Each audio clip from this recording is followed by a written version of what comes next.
The radical left has taken over the Democratic Party.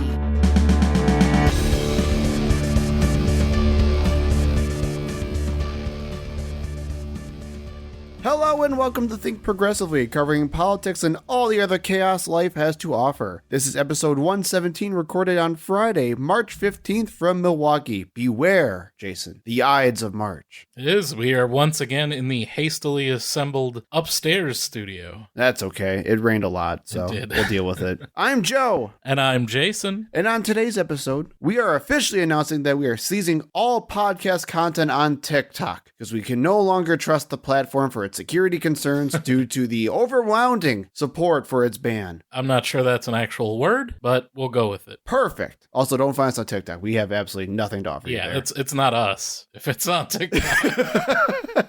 But first, the headlines. I got along with him well, although he did announce the other day that he'd much rather see Biden as president. And I agree with him. I agree. Up first, we are covering the hardest hitting news you will ever see ever. Jason, where the is Kate Middleton?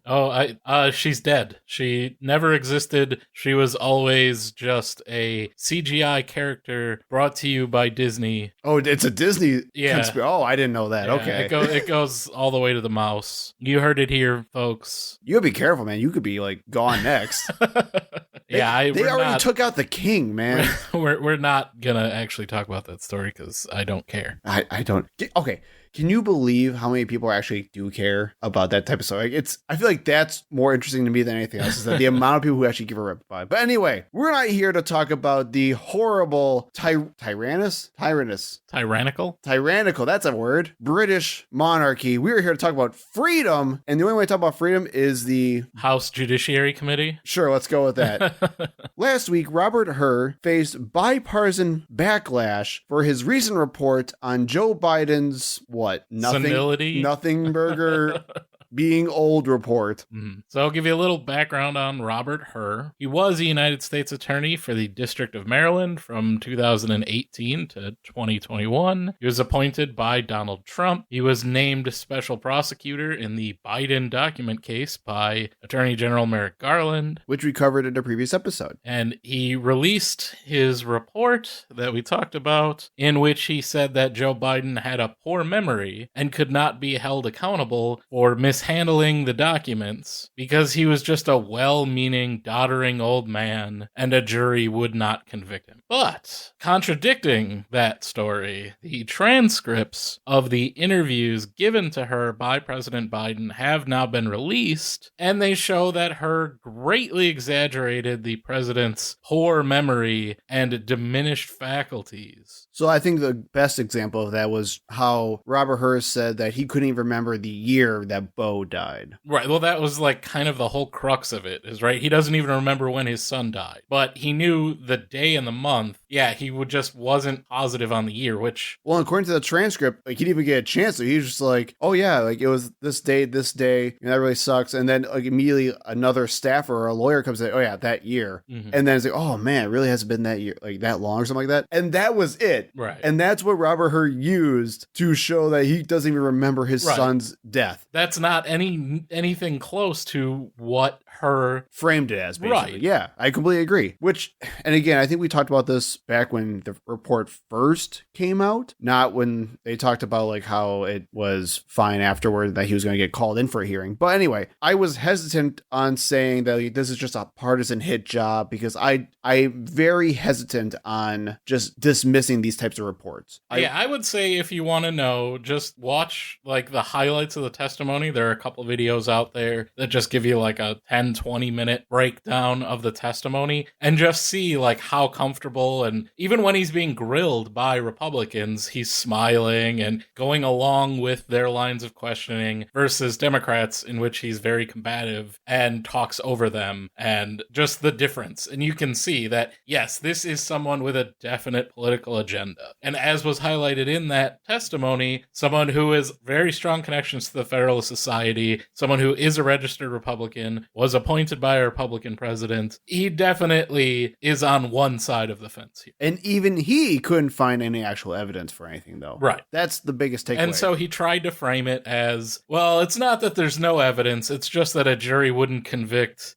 sleepy old Joe. And that is what he put in his report. Correct. I do have to also just add that Republicans were also very angry with him and very hostile with him during the hearing. Even Tom Tiffany from Wisconsin had the very famous line now, or the clipped line, where he called her part of the Praetorian Guard that guards the swamp out here in Washington, D.C., protecting the elites. Yeah, he was attacked by Republicans, Jim Jordan and Matt Gaetz, specifically for not recommending criminal charges against Biden, and then also attacked by Democrats like Adam Schiff and Hank Johnson for, as we said, including specific accusations about Biden's memory that were unnecessary and designed to give Trump's team ammunition in their presidential campaign. Which I also think is funny too, because even after that, you'll see on like Fox News and other conservative news shows that they're still trying to say, I agree with Robert Hur and that we should prosecute Biden for what happened. I'm like, but you guys literally just grilled him for being like elite, like some like DC swamp elite guy who was protecting Joe Biden. So what is it? Are we going with the conspiracy that he actually did do all this and the report is correct? Or are we going with that this was somehow another deep state conspiracy that's, I don't know, usurping even other Republicans at this point? And at the end of the day, the real story is what we keep saying when this comes up. Joe Biden did not know that he had these documents, that they were classified. When he found out, he immediately contacted the Department of Justice and turned them over willingly and did not hinder an investigation into those documents. Versus Donald Trump, who literally had people running out the door, getting on planes with boxes and boxes of classified documents while the FBI and the Department of Justice were going into Mar-a-Lago looking for them. Correct. That is the difference. That is criminal behavior versus just innocuous. I don't know how those documents got here, but yes, they are classified. No, I should not have them. Here, you can take them, which is exactly what happened to Mike Pence. So it's not something even specific to Joe Biden. And it's, I don't know if it's shocking or a little bit disheartening news. A Georgia judge has dismissed some Trump charges for election subversion, believing most of the case intact. Altogether, 6 felony charges were dismissed, 3 of which were involving Donald Trump, bringing his current felony total down to 88. Yeah, it went from 91 felony counts pending down to 88. He's basically a free man.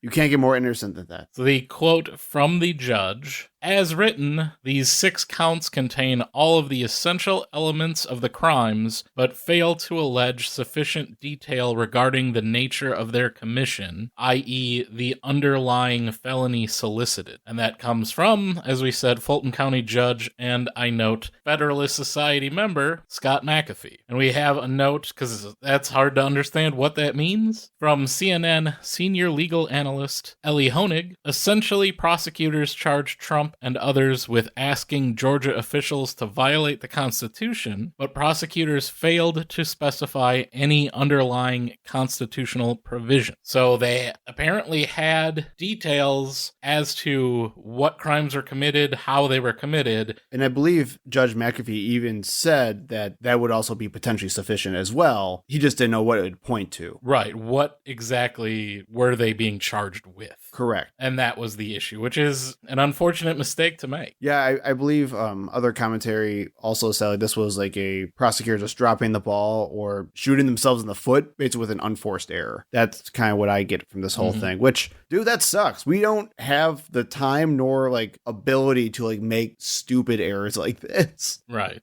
And also from that same judge in the same case where Donald Trump's team is trying to get DA Fani Willis disqualified from the case, Judge McAfee ruled that one or the other, either Fani Willis or Special Prosecutor Nathan Wade, would have to be removed from the case due to the accusations of an improper relationship between the two, which may have involved financial gain. And Judge McAfee said that Willis's conduct had the, quote, odor of mendacity. I don't even know what that means. I'm not sure what mendacity smells like.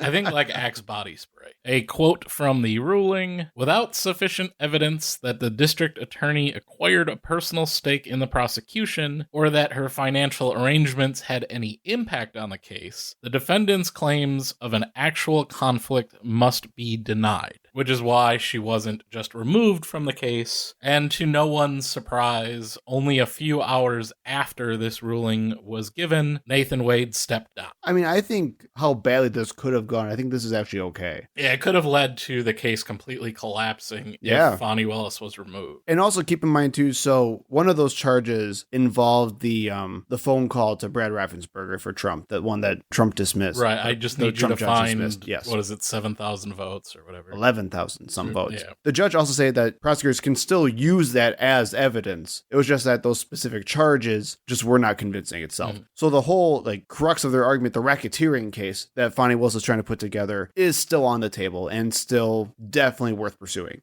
So at least there's that. It's, again, a lot more hiccups to this stupid case than I thought there would actually end up being, because I don't know about you, Jason, but I thought this was going to be the most rock solid case out of all of them. Certainly the one where there is at least the most public evidence for. Right. And it concerns me that there's been this many issues Well, with it's the case. what it is it's successfully delaying this case Correct. and making so that it probably will not be resolved before the election, which is all Trump's team is trying to do anyway. So I think it is a big win for them. But before Trump can even win, he has to overcome not just Joe Biden. We also, and we don't have that in the show notes here, but he also has to overcome the fact that his former vice president, Mike Pence, recently said that he refuses to endorse Donald Trump for president. Whoa, that's crazy. Mike Pence actually does have a spine. They could have hung him, Joe. I wasn't sure when they were Is chanting. that all you want to say? When they were chanting "Hang Mike Pence," I thought, can you hang a jellyfish? Does that really work? I love the fact that you include that just for that joke. That makes me very happy. But along with that, he will also have to fight against rising star in the crazy sector, RFK Jr., who announced several people as potential VP candidates to run alongside his campaign. One of those being Aaron Rodgers. Fellow anti-vaxxer and conspiracy theorist. He has a short list here. Well, it's shorter This now is- because some of these are, I think, already gone. This is like a circus clown show. Jesse Ventura, another conspiracy nut job. Tulsi Gabbard. Who I think already has said that she wouldn't. She's a Republican. Why would she run as an independent? Rand Paul, again, he is a Republican. He's not going to run on an independent ticket. Mike Rowe, the host of Dirty Jobs and far-right libertarian, and self-help guru Tony Robbins. Fantastic. What a list. Yeah, wow. Star-studded list. Kennedy has said that he has been in contact with Aaron Rodgers for months about possibly being his running mate, and praised the Jets quarterback multiple times in a recent Fox News interview. Kennedy is scheduled to make his VP announcement on March 26th in Oakland, California, ironically enough, just a few hours away from Rodgers' hometown of Chico, California. That's incredible. I mean, He's still got to play for the Jets this year. The election's in November. That's like week 8. Yeah. Oh, but wouldn't that be amazing though? Like he just basically just gives the Jets the middle finger, saying, "You know what? I'm not going to go to practices. I got a campaign during the week. I'll see you on Sunday." I have to go to a VP debate. Oh my God, dude. Yes. I want Aaron Rodgers in a VP debate. Absolutely. How much ayahuasca do you think you would need to get on that stage? And this is the guy who's like, "Oh, I don't really want attention. I don't know why everyone's always looking at me." It's absolutely ridiculous. We live in the craziest timeline, my friend. We had Kanye West run for president last year in the birthday party. And now we're getting potentially Aaron Rodgers. And Robert F. Kennedy Jr. And they did register, apparently, KennedyRogers24.com or 2024.com. He also has Kennedy Ventura as well. Yeah, I'm sure like a lot of that's also just prior to... I mean, here's the thing about this. Whatever you want to say about it, RFK Jr.'s campaign is actually doing a decent enough job at getting tons of media attention for just being stupid and crazy. Mm-hmm. And they don't care. Because remember, they don't have souls because they suck and they're idiots. So they just Well, want to he's killed so many kids at this point. Right. with his anti-vaccine nonsense. Right, exactly. So they're trying to do whatever they can to get as much publicity as possible. And this is working. We're talking about it at the end of the day. And that's also what scares me, is that I'm sure that for a lot of people who are just really stupid, this is going to work. I think, though, for those Rogan bros, they're being pushed to the right. I don't really think this is taking votes away from Biden as much as it is from Trump. Okay, here's the thing. I agree with that, but we also need like some of those people as well to be voting for Biden, just for and especially because of Kennedy's pro-Israel, anti-Palestine stances. Those voters that they're not going from Biden to RFK Jr. that don't want to vote for Biden because of his Israel stance. Kennedy is not an alternative for them. And even further a negative, according to Mediaite, multiple donors have already, big donors, which again, RFK is being funded mostly by GOP mega donors. Because they think it'll hurt Biden. Right, have already threatened to pull funding for the campaign if Rogers or Ventura is chosen to be the VP candidate. So I don't Do it, Robert.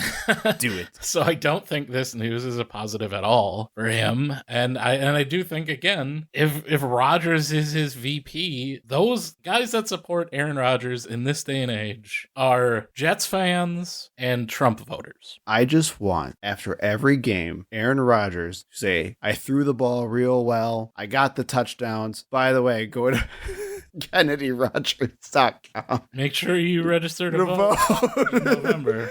Oh, I want every post-game interview with Rodgers in like the press room just to have nothing to do with the game and just talk politics. And just politics nonstop. Mm-hmm. And I want the Jets management to lose their freaking minds. Well, I mean, that's what it would be, right? So every interview, every reporter in the locker room, they're not going to be asking players about what's going on the field. They're going to be asking them, do they support Rodgers' views? Yeah. Do you support your teammate knowing X? And that's going to be it. And then the story's going to be locker room divided among VP candidate and quarterback Aaron Rodgers. And Rodgers recently went on a tirade about getting distractions out of the locker room for the Jets. Yeah, he wanted a whole overhaul. And then this. So yeah, there is an old Nick Swartzen bit. Nick Swartzen's from Minnesota. He's a Vikings fan, where this is years ago, where he talks about having the opportunity to meet Aaron Rodgers once, but he didn't want to do it because, being a Vikings fan, when Aaron Rodgers was quarterback of the Packers, he did not want the possibility that he would like Aaron Rodgers, because then, what do you do at that point? But definitely don't have to worry about that now.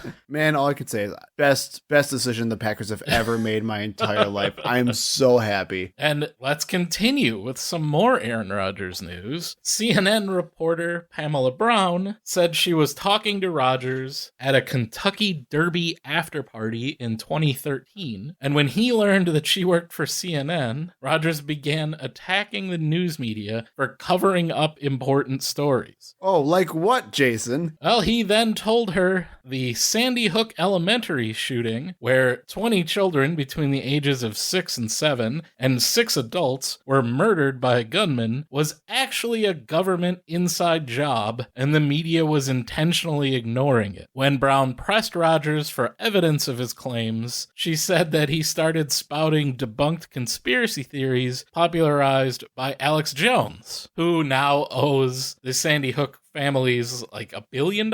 Yeah, I think close to $1 billion. For all of his legally, demonstratively false claims. CNN also found a second witness to Rodgers' Sandy Hook theories who wished to remain anonymous, and according to this source, several years ago, Rodgers claimed Sandy Hook never happened. All those children never existed. They were all actors. So, okay, I'm going to put a bit of a conspiratorial cap on for a second. Is that okay? Well, I don't feel safe right now because, as I said, we're upstairs in the office, and our tinfoil hats, unfortunately, are still in the makeshift studio in the basement. So here's my little bit of a conspiracy theory. I want to be a little skeptical. Are you really telling me that there was this story back in 2013 and they just sat on it? Where the MVP in his prime, the best quarterback in the league, was spouting nonsense, crazy debunked Sandy Hook conspiracy theories right after it happened? No, or not Peyton Manning, Aaron Rodgers. Oh, okay. at the same time, man, like, Well, yeah, I mean, something like that until Aaron Rodgers becomes a potential vice presidential candidate. right. And again, like, it could be a hit. I don't really care because I can believe it, man. That's the problem. I can believe Aaron Rodgers believed this. Well, Aaron Rodgers did respond on Twitter. He did not deny any of these allegations or refute any of the claims of the people that have come forward. What he said is, as I'm on the record saying in the past, which I don't know what he's referring to. Where is this record? It should be somewhere, right? That's what that means. What happened in Sandy Hook was an absolute tragedy. I am not and have never been of the opinion that the events did not take place. That record is where Kate Middleton is, by the way. Again, I hope that we learn from this and other tragedies to identify the signs that will allow us to prevent unnecessary loss of life. Way to be specific, Aaron. He's already talking like a politician. And if that's not political enough for you, politician speech enough for you, my thoughts and prayers continue to remain with the families affected, along with the entire Sandy Hook community. The dude's an atheist. What are you doing? And, maybe just donate a few $1 million instead of thoughts and prayers. Oh, Wouldn't that be more helpful? From the multi-millionaire Aaron Rodgers. At least they've got his thoughts and prayers. I'm just going to say again, I'm so happy Green Bay got rid of it. I'm so happy. I can actually enjoy the Packers games. And I'm not sure if Aaron actually even wrote this, because, I heard that, according to Pat McAfee, Aaron Rodgers was on an ayahuasca retreat when they were talking about the vice presidential stuff. So who do I believe now?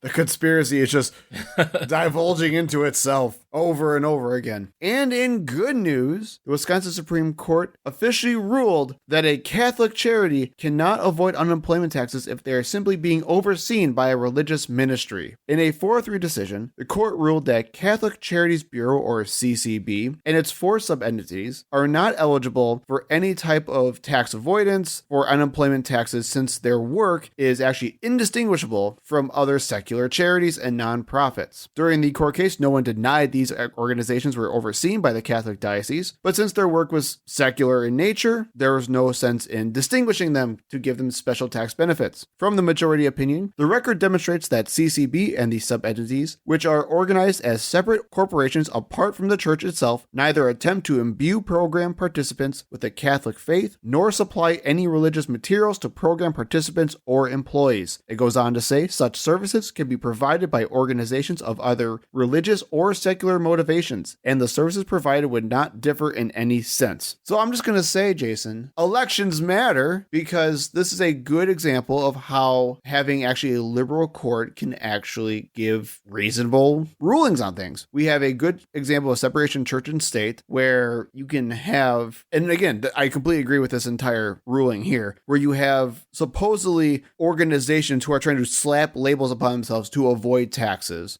And our court said no. Yeah, I think every business should have to be operated the same way. If you can demonstrate you're a charity and you fill out the paperwork and you follow the rules, then fine. And I think that just should apply to religious organizations as well as it does to everyone else. Well, and the one thing that I want to bring up as well is, yes, like they will now have to pay these types of taxes, which is good. They should be treated like everyone else. The other way that lots of religious organizations and religious ministries also get away with during tax season are just like they have completely different filing regulations. And I mean, you and I have talked all the time about how when you're a church, the amount of oversight just goes down to basically zero. Nothing. Just say your religion, that's it. Right. So the idea of having these types of organizations just slap a label saying that they're a part of an actual church would lead to that exact same outcome too. And I'm glad that our court stepped in and said, nah, we ain't doing this crap. So good job. I also found it ironic that Justice Rebecca Bradley, a right-wing conservative on the court, said the ruling was, quote, impermissibly entangling the government and church doctrine, even though she cited the Bible throughout her own opinion. So we have the religious right-wing justices angry that the separation of church and state is somehow entangling church and state by separating church and state. While citing religious doctrine. While violating church and state separation.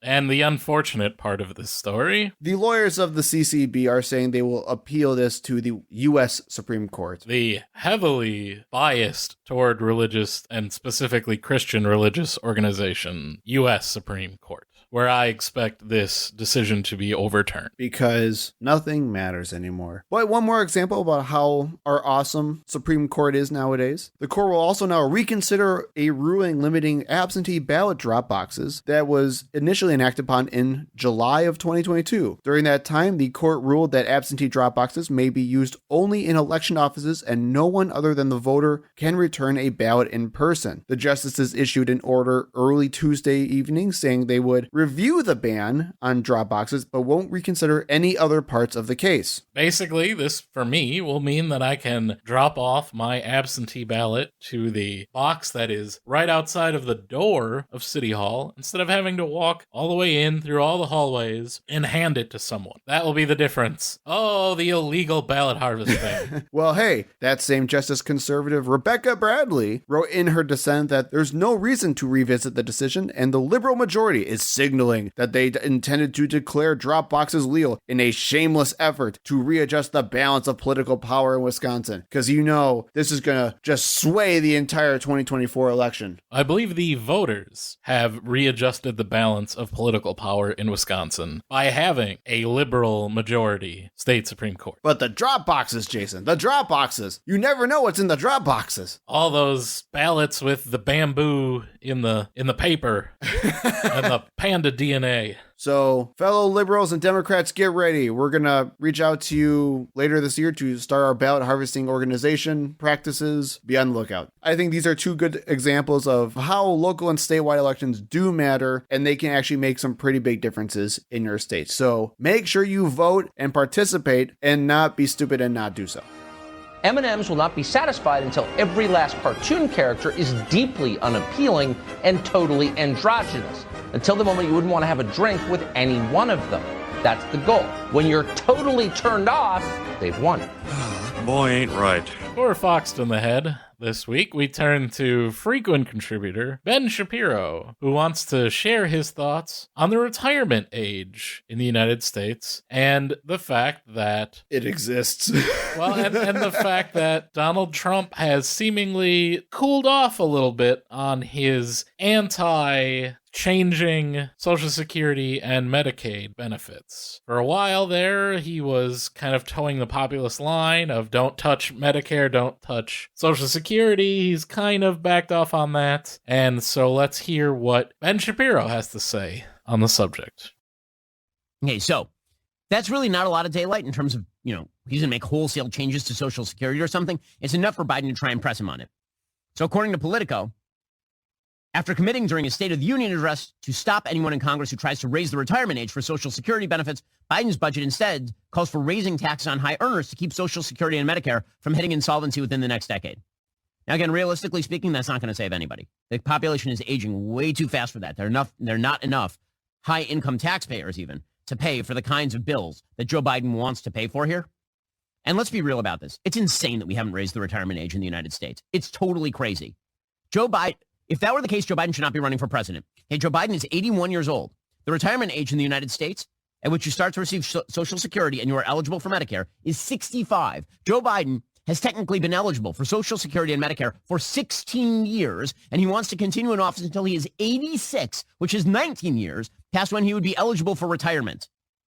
No one in the United States should be retiring at 65 years old. Frankly, I think retirement itself is a stupid idea unless you have some sort of health problem. Everybody that I know who is elderly, who has retired, is dead within 5 years. And if you talk to people who are elderly and they lose their purpose in life by losing their job and they stop working, things go to hell in a handbasket real quick. But put all of that aside, just on a fiscal level and on a logical level. When Franklin Delano Roosevelt established 65 as the retirement age, the average life expectancy in the United States was 63 years old.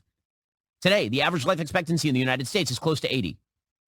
It's totally insane that you believe that you should be able to work from the time that you are essentially 20 to the time that you are 65, which is a 45-year period, pay in, and then you will receive Social Security benefits sufficient to support you and your family, you and your wife or whatever, for like another 20 years. That's crazy talk. That is not fiscally sustainable. The notion that if you have to raise the retirement age to 67 or 68, that everyone is going to fall apart. My parents are that age. My parents are not retired. And they shouldn't retire. It would be very bad for them to retire.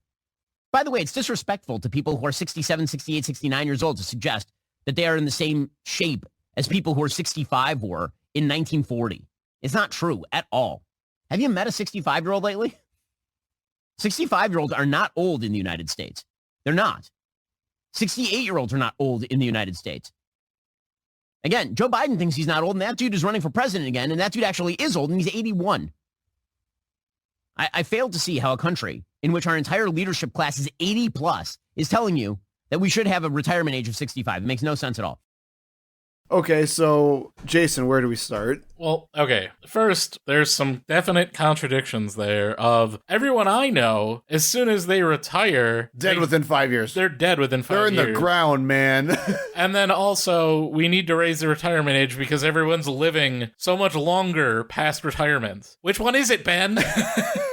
And also, I promise everyone out there, I did not speed that up. That is how Ben Shapiro talks. Okay, I just have to start with this. The life expectancy and the age thing, where he said back when it was initially enacted, life expectancy was 63 years old, and now it's in the 80s. So why aren't we raising it more to fit with life expectancy? Here's the deal with that. Do you want to know why life expectancy was that low during the World War II era? Well, I think World War II being a big part, and the coming out of the Great Depression. Well, and here's another one as well. It's not that people were just dying around 63 years old. It's that we had far higher child and infant mortality rates than we did when compared to today. Right. Where it's always why life expectancy was so low. Whenever you go back, it's almost always because people died in childhood. Like people had 15 kids because of that exact same fucking reason. Yeah. So to say that, oh no, like the people who are older today should they still live to be in their 80s. Should be offended by the idea of retirement, which is, I don't even understand that. Like you lose your purpose in life when you quit your job or when you retire from your job. That just goes to show how little actual work Ben Shapiro has ever done in his life. No kidding, man. Okay, and also, like, let's be real here too. The difference, and we're not the ones to call this out, right? This has broken the internet out because of how stupid of a take this was. The fact that a multi-million-dollar podcaster of all people are trying to tell the American people that they should be working till they're dead, is insanity. Because that is your purpose in life, is to work for someone else. And keep in mind, these are the exact same types of people, including Ben Shapiro, who's done this on multiple occasions as well, who will always say, we need American workers who are working these blue-collar jobs. They want people to be working these jobs. And if not, they go into the whole shit about how no one wants to actually do any hard, valuable labor anymore. You're not doing it, Ben. Right. So why are you lecturing anybody else about it? And I don't know about you, man, but like, I probably won't like retire when I'm in my 65 years old because I can probably find something that I'd want to do and still enjoy like a passion in life for me, right? I would retire tomorrow if I had the money to. But that's the point. And never work again. But that's the point, Jason. And be happy.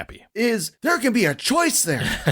I can choose to not retire if I really didn't want to. I can do that. Ben has a choice to do that. When you are doing actual manual labor, you don't get that choice. Yeah, it's always bothered me, the CEOs and the super wealthy class, how they do still work. Like, what is Elon Musk and Jeff Bezos, what are they working for? I would never work another day in my life if I had even a fraction of their wealth. Enjoy your life. Do you really enjoy being in meetings? And I mean, again, to me, it just shows that they don't actually work because real work is not fun. Well, and what happened to like all of the religious themed stories of how like we should care about our family more than like our work. We should care about what actually matters to us, not money. Where the hell did that go in the conservative logic? And you can tell he didn't really think it out when he was saying it because he's like, well, since when do you work from the age that you're 20? Which, boy, that would have been nice to not have to start working until I was 20 years old. I started working when I was 12.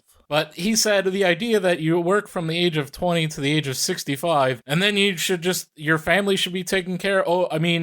You and your wife, I guess, should be taking care of your spouse. Because again, like, he didn't even halfway through it, he was just going on like a generic anti-welfare rant, and then realized that actually Social Security doesn't pay anything to your family. It's just you. And then if you die, if you choose a certain payout, then your spouse can take it over at that point. So he doesn't even have a really good understanding of how Social Security works because he doesn't have to, his family has never had to worry about it. Correct. And also, it goes to show that he doesn't understand Social Security beyond conservative talking points when he talks about Social Security being insolvent, and we don't even have enough high-income earners to support Social Security. Newsflash, Ben, high-income earners don't pay any more in Social Security than you and I do, because it's income capped. Yep. If we got rid of that income cap, or even just raised it, we'd have no problem funding Social Security forever. Thank you. And to make things even dumber, Ben doubled down the very next day and said even more stupid nonsense. And I just have to also say, like, the video says, oops, I said the unspeakable. So you can tell he's really learning from this whole thing.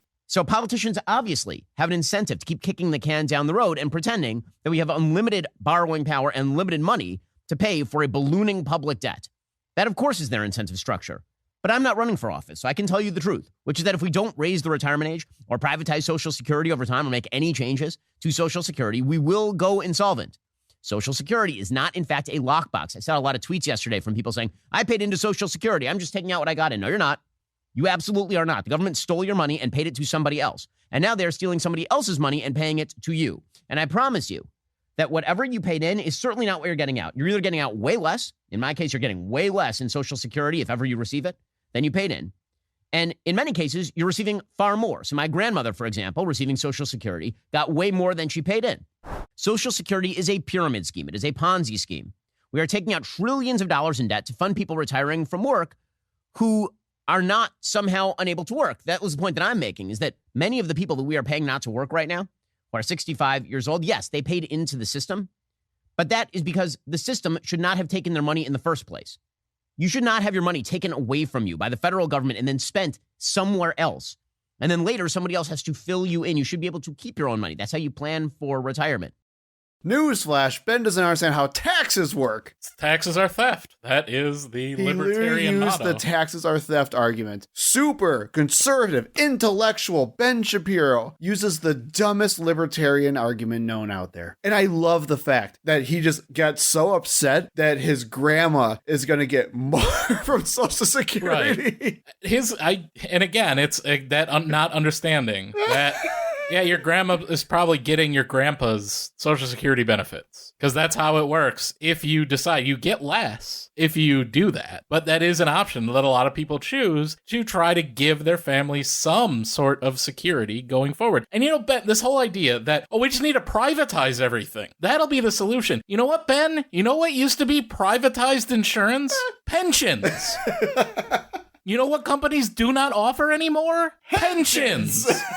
Because they want to give all that money to the CEOs that are already making millions and millions of dollars. So to be like, the corporations will take care of the people. We don't need the government to do it. No, we exactly need the government to do it because companies will not. And the government is doing a job anyway. The very little that you get from Social Security. I swear to God, Ben Shapiro live off of Social Security for 6 months and then tell me how great it is and how you wouldn't have to work. Half these people that are on Social Security still have to have jobs to supplement because they can't live on the very little they get. Oh, you get so much more. My grandma, she's got Ferraris and mansions living off that Social Security dole. Give me a break. Keep in mind, this is the exact same guy who was it, like 2 to 3 weeks ago, started harping on the government more and more to give tens of millions of dollars to Israel. So what? Is it not theft if we're using to help fund Israel while they're committing a literal genocide? I mean, if you're killing brown people, that's just doing God's work.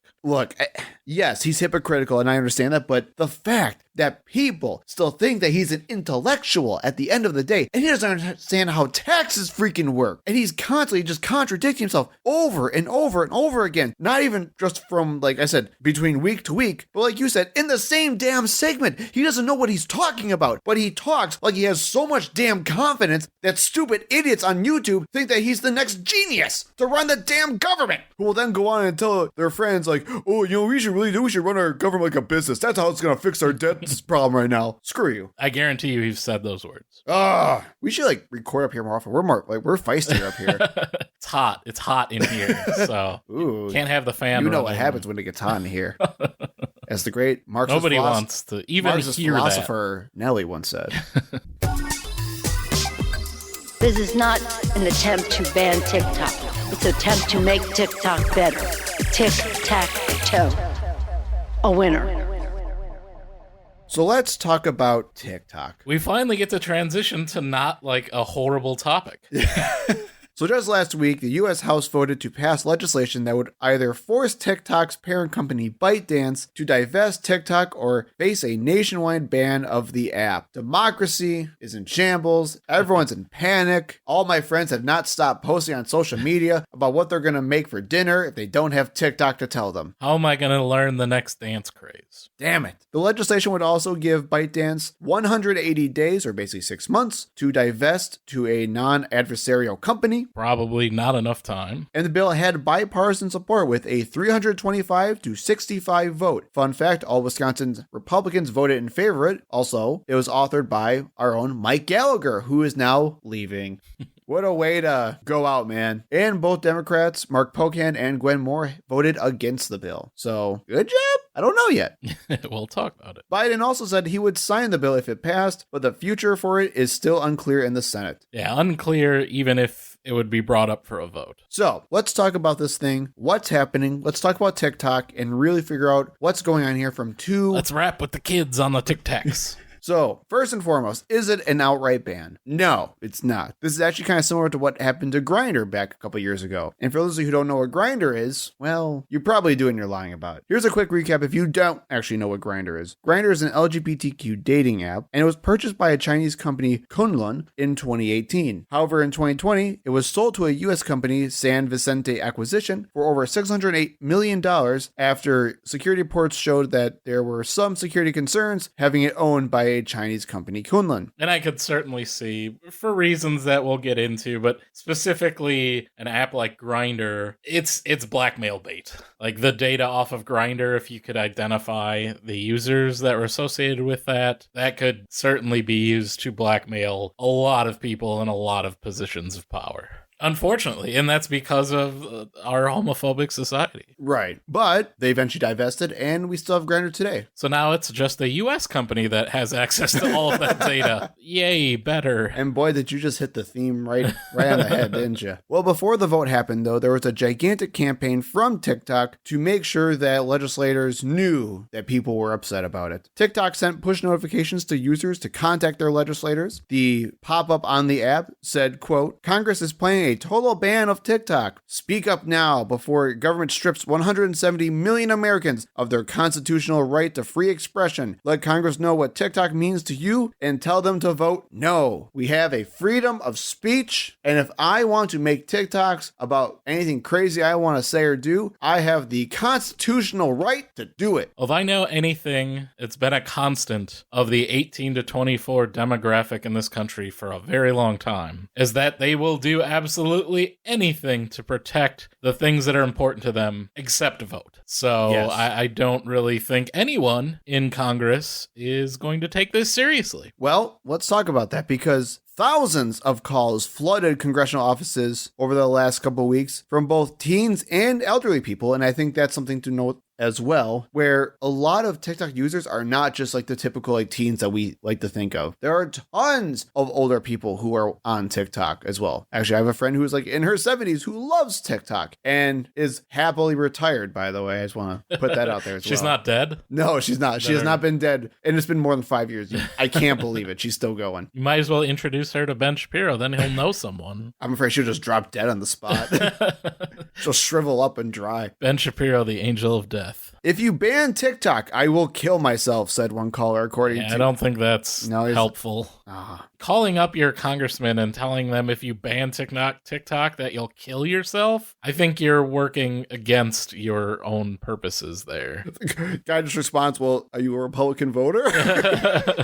I need to know before I care. Right. Are you a supporter? Did you vote for me in the last election? That same caller also noted during the call that TikTok's pop-up is what actually got her to call her legislator. Another House GOP staffer said some of the younger callers were using false and sometimes vulgar names such as Mr. Ben Dover. How vulgar. Real serious protest we got over here. You know, and I just got a call from Hugh Jass. It's just Bart Simpson just over and over and over again. Amanda this was hug and kiss. This was Bart Simpson's time to shine. He's too busy donating all of his money to the Church of Scientology. And unfortunately. And I couldn't find it, but there were also other reports that I heard about where kids would be calling in and then you could actually hear like school bells going off and stuff in the background. So like they're just like standing up like by their lockers. And if you're that upset about this, vote against all of the House members who supported this bill. So can we talk about this? Because long story short, this ended up, I guess to say, backfiring, where it actually scared the hell out of the congressional representatives even more because they're concerned. Well, look at the hold that this app has on our children. Right. Look how dangerous this is. So the guy threatened to kill himself. Again, like I said, I think that works to cross purposes for sure. Right. Now, besides all of that, though, should we consider this an actual type of activism? And should we be applauding it or should we be concerned about it? I think something like this, you should applaud, but it needs to go to actual action. Right. Like, yeah, it's one thing to call, and that's what everyone does, right? Everyone says call your legislator if you're, to express your opinion on whatever the topic is. Sure. From Israel to anything that's going on in like adult real world non-social media stuff, the recommendation is always call your representative and let them know to vote yes or no or support this or don't support. So the fact that they're actually doing this, you can't say, well, this is childish, this is not helpful. It's not helpful to say you're going to kill yourself or using things like bend over. Yeah, like that does not help. But to just call and say, look, I don't support this bill. I'm a voter in your district. If you vote for this bill, I'm not going to support you in your next election. That is perfectly acceptable. That's legitimate activism. Right. Yeah, that's literally what every other organization does and asks constituents to do. So, and that's where I agree. I think there is concern about that there is an addictive trait to all this, right? And I think it's concerning that this app does have that much of an addictive control over its users. That doesn't make TikTok any worse, though, than any other social media platform. I gotta make that very clear. So when they're doing the exact same things as any other activist group or nonprofit does, when they say, hey, like Planned Parenthood says, hey, call your representatives and tell them to stop the abortion ban, that's the exact same thing that TikTok did. It's hard for me to be very concerned about that more than any other social media website that already can do the exact same thing. But to make things even more interesting, conservative group Club for Growth has also joined the campaign to stop the TikTok ban and hired former Trump spokesperson Kellyanne Conway, Miss Alternative Facts, as their spokesperson on Capitol Hill to keep TikTok. And this is all done through billionaire investor and Club for Growth donor Jeff Yass, who holds a 15% stake in TikTok's parent company, ByteDance. Kellyanne told Politico, if you want to hold China accountable, why are you starting with TikTok and not the origins of the COVID crisis, the fentanyl crisis, the persecution of the Uyghurs, and the vulnerability of Taiwan? Why is an American billionaire investing so much money in a Chinese company? Well, that campaign, not the TikTok one, actually worked because... Don't blame capitalism.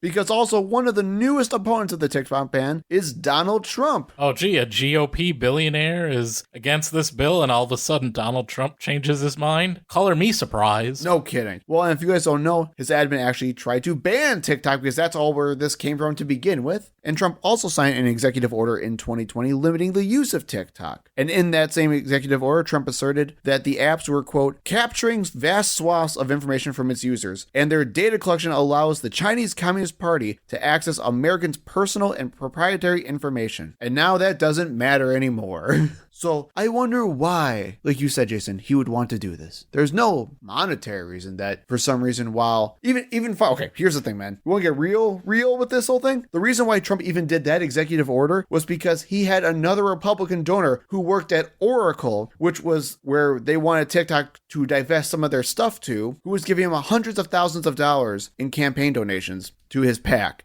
And guess what company got to manage TikTok data in the US? It was Oracle. And now that there's another donor coming in, of course that's what he's doing. Right. Absolutely. Also helps his whole populism bent because he can say like, oh, he's on the side of the kids. Right. Also, he just hates Mark Zuckerberg with a burning passion. He recently truthed out I still hate that phrase, by the way. If you get rid of TikTok, or you want to do this, you have the voice. Sure. I haven't done it in a while. If you get rid of TikTok, Facebook and Zuckerschmuck will double their business. I don't want Facebook, who cheated in the last election, doing better. Only one word was incorrectly capitalized. So someone else wrote it. It's the same person who photoshopped Kate Middleton's photo. It's probably Kellyanne Conway. Oh my goodness. So let's talk about it. Is TikTok an actual security risk? I mean, yes. Sure. I mean, today, okay, here's just like every social media app. Right. Here's the problem. To date, there has actually been no evidence of the Chinese Communist Party using TikTok as a weapon against Americans and American citizens. If it's about the data, then I think we're missing the larger picture here, which we both just kind of talked about already. The CCP can easily get that data from elsewhere. They do not need TikTok. The data is already out there. And guess what? If you're concerned that the Chinese Communist Party has it, we already had the Cambridge Analytica scandal in America that was not Chinese Communist Party. That was the good Westerner capitalists at the end of the day, and it screwed us over. And there's nothing preventing entities like Facebook or Twitter or any third-party data center from just selling that data to China anyway. Right. And I guarantee you they do. Right. They don't need TikTok. They don't. No, they wouldn't take that money. Money is not important to American corporations. They have principles.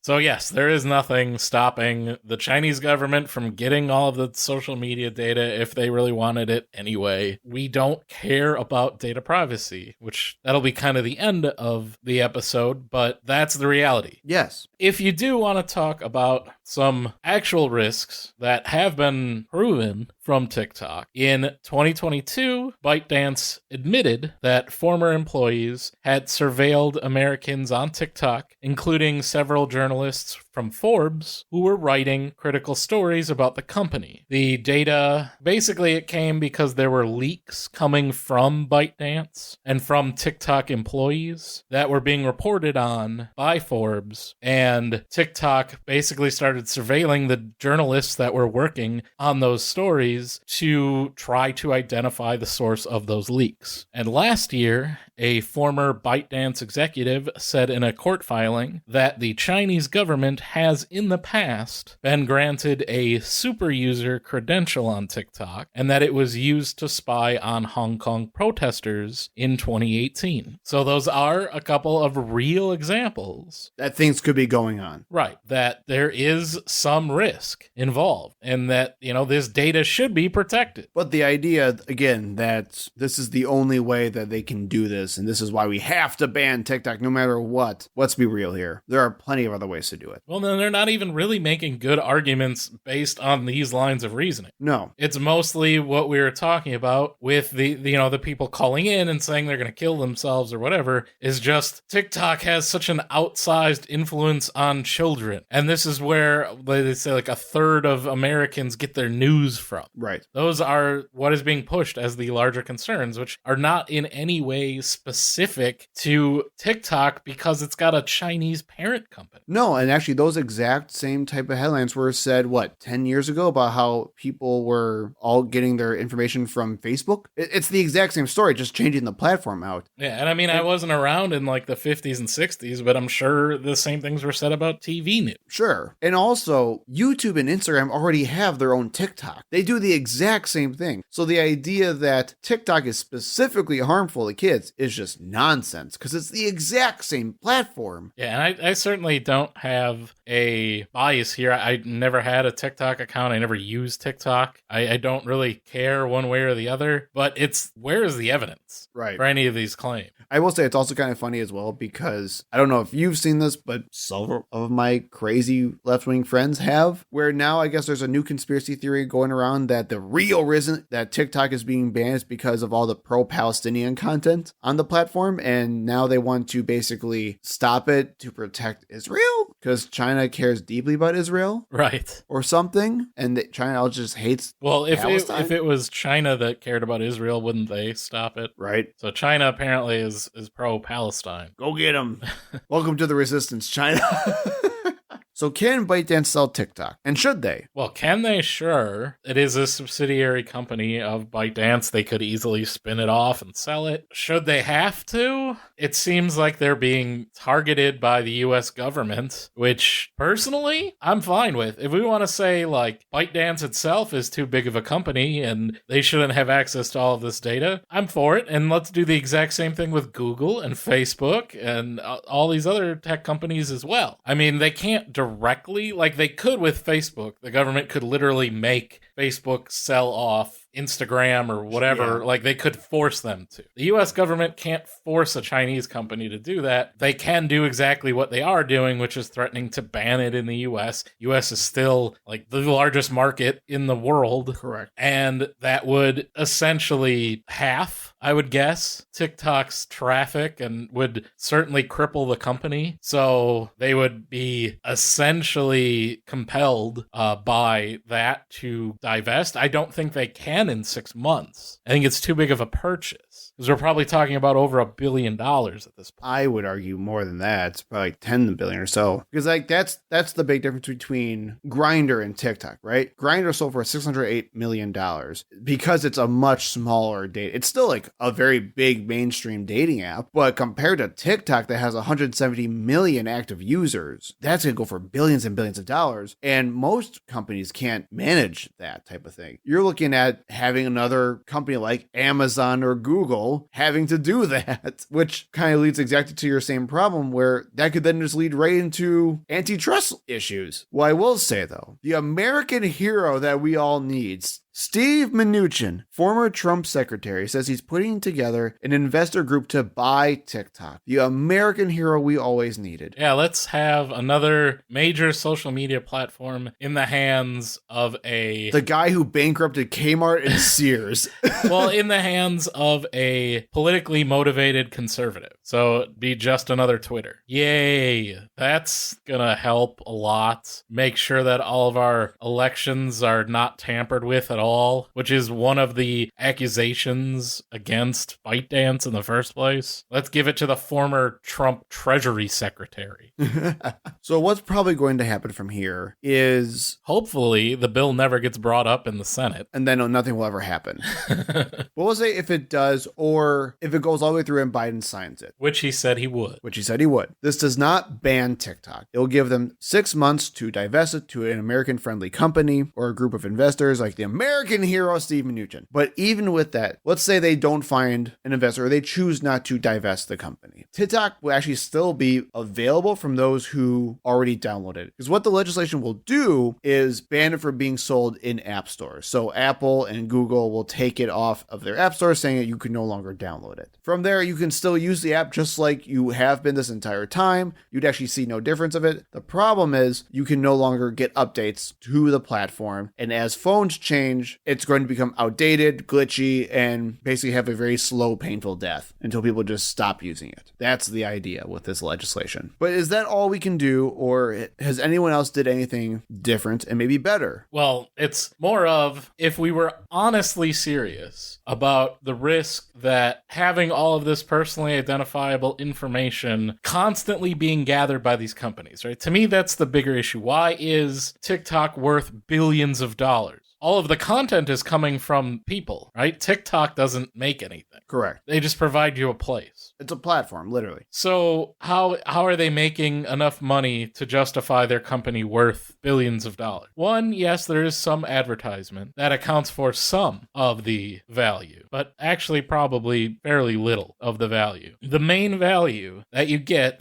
is all of the information that the app and all social media apps gather about its users. What are your habits? How long do you view? What kind of videos do you view? What kind of information do you have on your phone? What types of things do you buy? What is your age? What kind of family do you have? All of that information is gathered by these companies and sold, and that's where they make the majority of their money from. Think terms of service, baby. No one ever reads it, but if you did, you'd see that they can basically gather whatever data they possibly want and sell it to whoever they want without your consent, and they're free to do so. So if that is the actual issue, that you are the product, you are being bought and sold every day by these companies, and we want to stop that from happening, right? Which is the whole thing. We're concerned that this Chinese company is going to do something nefarious with your data, and as we said, they don't even need to collect it. They can just buy it from any of the other companies that do this. If that's the concern, the real concern, well, then the real solution would be to stop them from doing so. And as a comparison, the European Union in 2016 enacted the General Data Protection Regulation, which set standards for acquiring, managing, and processing any personally identifiable data of EU citizens and residents. Basically, no organization can collect, store, or use personal data without explicit consent. You have to opt in. There are currently no federal laws in the U.S. protecting data security outside of financial or medical information. The U.S. government has no law protecting your personal data online at all. Only 15 states have currently passed any comprehensive data privacy laws. California, Virginia, Connecticut, Colorado, Utah, Iowa, Indiana, Tennessee, Oregon, Montana, Texas, Delaware, Florida,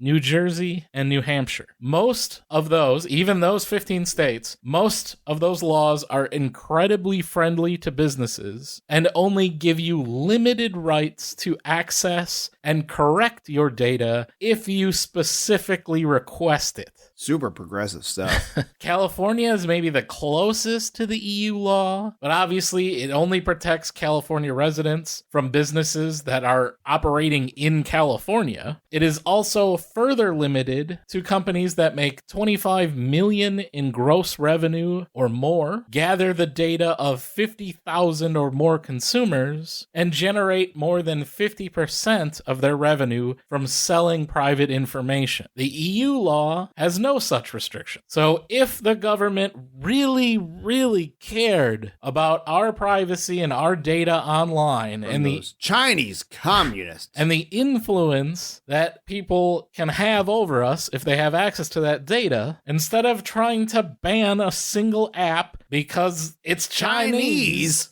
they would enact powerful data privacy laws. which they should have done years ago. Yeah, but they won't because of capitalism, because the government doesn't want to interfere with these businesses making millions and billions of dollars off of our personal data. Correct. And that's kind of where I fall in it too, where it's just, should we support the TikTok ban? I mean, sure, like we said, there are potential influences that we should be aware of. There are potential security risks. And I keep in mind, like, I'm not even going to give China a free pass or any of this here. Like, I don't trust China's government for, anything. But I feel like we're missing the mark here when we're signaling out TikTok, when all these other companies do the exact same thing, if not worse. And like we said, this wouldn't even stop the CCP from getting all this data that we think is going to harm us anyway. So what are we doing here? We're just making a statement to make tensions with the US and China relations even worse. Right, it's just to show that, we're doing something about those Chinese. That's literally what it is. And it's hard for the US to say, well, China needs to crack down on all of these companies that violate intellectual property rights and copyrights by making, all these knockoff products that you can buy on wish.com or whatever. Ooh, Temu. When we are Temu. targeting Chinese companies specifically and saying that they cannot compete with American companies. So then what is the incentive for China to try to make an even competitive ground for American businesses in China? So it's bad in that respect, and is obviously hypocritical of the Chinese government to criticize America for stifling free speech by banning TikTok when the Chinese government routinely stifles free speech constantly in China and has banned many American sites and apps and anything you can imagine from their own residents. I just think about the Winnie the Pooh Xi Jinping protest. Right. And all the people that got in trouble for that. Yeah, and Winnie the Pooh is banned in China because people said that Xi Jinping looks like Winnie the Pooh. So he got banned. They certainly have no leg to stand on when it comes to their free speech history. Right. But it does fuel this narrative, which we both hate, that, the government, they're both the same. Both sides are the same. And you look at something like this, when you have, it's like the most bipartisan support we've had in a while, and it's this dumb bill. It does make that whole, like, government doesn't work for the people. It makes that argument, which I don't like. And it gives fuel to that narrative. Well, and that's what concerns me with Donald Trump making this pivot like that, because I think that also, again, somehow magically shows him as an outsider who cares about the people and who is like a real person compared to Joe Biden, who's just going to take your TikTok away. Right. When really he's just following the lead of a billionaire GOP donor. Right. So there you go. That's the recent TikTok fiasco. And for all we know, it's not even going to go anywhere anyway, thanks to our Senate. So, but at least now you can stop freaking out, or tell your friends to stop freaking out about the TikTok ban that's coming any day now. And you can... Everybody hoard your TikToks.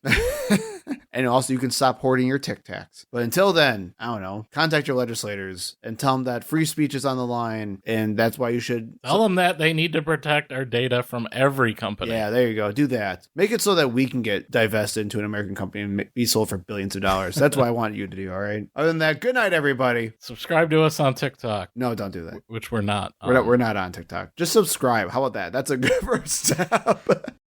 Thank you for listening. We hope to see you in the next episode. You can find us on Facebook and Twitter at ThinkProPod. You can email us at thinkpropod@gmail.com. And remember, when in doubt, think progressively.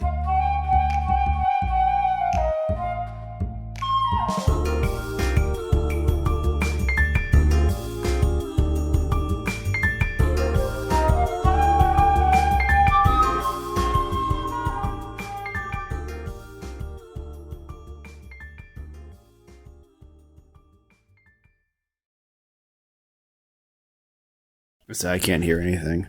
Hello, hello, hello, hello, hello, nothing? Can you hear things? Hello? Yeah. Hello? You Oh, just can't hear me in your headphones? no. Oh, it's not really yeah, working. there we go. Hello? There we go. We're good now. All right, how's that? Is that a good volume? That's fantastic. Okay. So fantastic, you have no idea. The old is it in? Say that every weekend.